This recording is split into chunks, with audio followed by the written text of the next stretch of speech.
দুপুরে আমাদের বাড়িতে দুজন অতিথি এসেছে। আজকে দুপুরে আমাদের সঙ্গে এই অতিথিরা খাবে। হ্যাঁ, খাবে। তুমি এখনো বুঝুনি?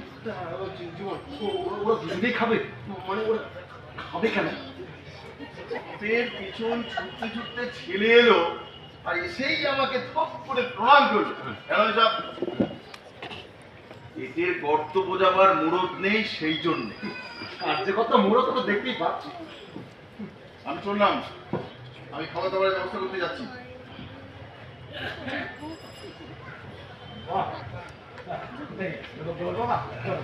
ঘরে চল, ঘরে চলো, তোমার বাবার সঙ্গে বসে ওই মামলাটার একটু ফয়সালা হওয়া দরকার। চল চল।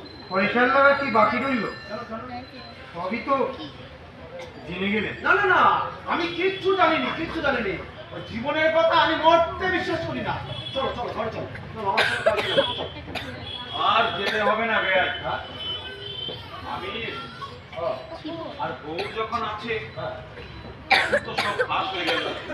আমি মিথ্যে কথা বলি। না না, আমি বুঝতে পারছি না আপনারা মিথ্যে বলতে গেলেন কেন?